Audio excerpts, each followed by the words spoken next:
রাধে রাধে দর্শক বন্ধুরা, আমি মিতা। আজকের এই ভিডিওতে আপনাদের স্বাগত জানাই। বন্ধুরা, আশা করি গোবিন্দের কৃপায় আপনারা সকলে খুব ভালো আছেন। বন্ধু, আপনি যদি চ্যানেলে নতুন হন তাহলে চ্যানেলটিকে সাবস্ক্রাইব করে পাশে থাকা বেল আইকনটি ক্লিক করে যাবেন। আর ভিডিওটি ভালো লাগলে লাইক করবেন আর কমেন্টে লিখবেন জয় রাধা গোবিন্দের জয়। এবং ভিডিওটি আপনার পরিচিত বন্ধুবান্ধব ও আত্মীয় স্বজনদের উদ্দেশ্যে শেয়ার করবেন এবং ভিডিওটি অবশ্যই শেষ পর্যন্ত দেখবেন। দর্শক বন্ধুরা, আজকের এই ভিডিওতে আমি পবিত্র পুত্রদা একাদশী ব্রত মাহাত্ম্য কথা পাঠ করব। আপনারা ভিডিওটি শেষ পর্যন্ত অবশ্যই দেখতে থাকুন। পুত্রদা একাদশী ব্রত মাহাত্ম্য। যুধিষ্ঠির বললেন, হে কৃষ্ণ, পৌষ মাসের শুক্লপক্ষের একাদশীর নাম কি, বিধি বা কি, কোন দেবতা ওই দিনে পূজিত হন এবং আপনি কার প্রতি সন্তুষ্ট হয়ে সেই ব্রতফল প্রদান করেছিলেন? কৃপা করে আমাকে সবিস্তারে তা বলুন। শ্রীকৃষ্ণ বললেন, হে মহারাজ, এই একাদশী পুত্রদা নামে প্রসিদ্ধ। সর্বপাপ বিনাশিনী ও কামদা এই একাদশীর অধিষ্ঠাত্রী দেবতা হলেন সিদ্ধিদাতা নারায়ণ। ত্রিলোকে এর মতো শ্রেষ্ঠ ব্রত নেই। এই ব্রতকারীকে নারায়ণ বিদ্বান ও যশস্বী করে তোলেন। এখন আমার কাছে ব্রতের মাহাত্ম্য শ্রবণ করুন। ভদ্রাবতীপুরীতে সুকেতুমার নামে এক রাজা ছিলেন। তার রানীর নাম ছিল শৈব্যা। রাজ দম্পতি বেশ সুখেই দিন যাপন করছিলেন। বংশ রক্ষার জন্য বহুদিন ধরে ধর্মকর্মের অনুষ্ঠান করেও যখন পুত্র লাভ হলো না, তখন রাজা দুশ্চিন্তায় কাতর হয়ে পড়লেন। তাই সকল ঐশ্বর্যবান হয়েও পুত্রহীন রাজার মনে কোনো সুখ ছিল না। তিনি ভাবতেন, পুত্রহীনের জন্ম বৃথা ও গৃহ শূন্য। পিতৃদেব মানুষ্যলোকের কাছে যে ঋণ শাস্ত্রে উল্লেখ আছে তা পুত্র বিনা পরিশোধ হয় না।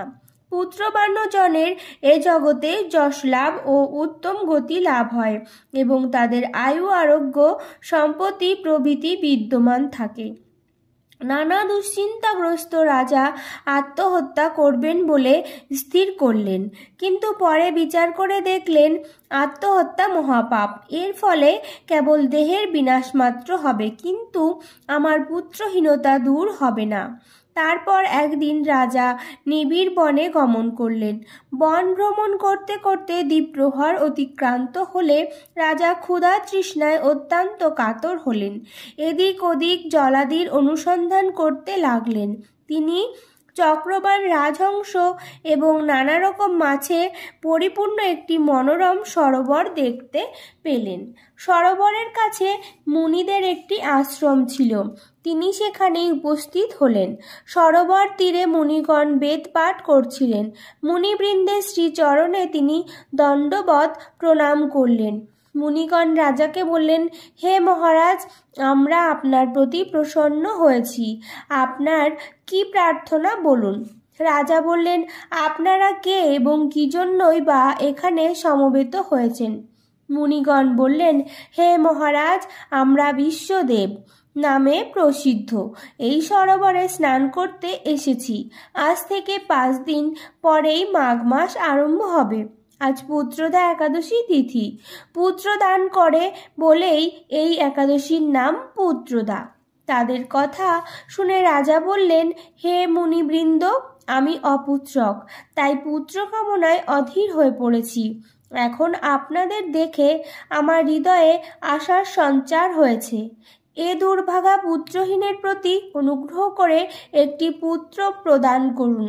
মুনিগণ বললেন, হে মহারাজ, আজ এই পুত্রদা একাদশী তিথি, তাই এখনই আপনি এই ব্রত পালন করুন। ভগবান শ্রীকেশবের অনুগ্রহে অবশ্যই আপনার পুত্র লাভ হবে। মুনিদের কথা শোনার পর যথাবিধানে রাজা কেবল ফলমূলাদি আহার করে সেই ব্রত অনুষ্ঠান করলেন। দ্বাদশী দিনে উপযুক্ত সময়ে শস্যাদি সহযোগে পালন করলেন। মুনিদের প্রণাম নিবেদন করে নিজ গৃহে ফিরে এলেন।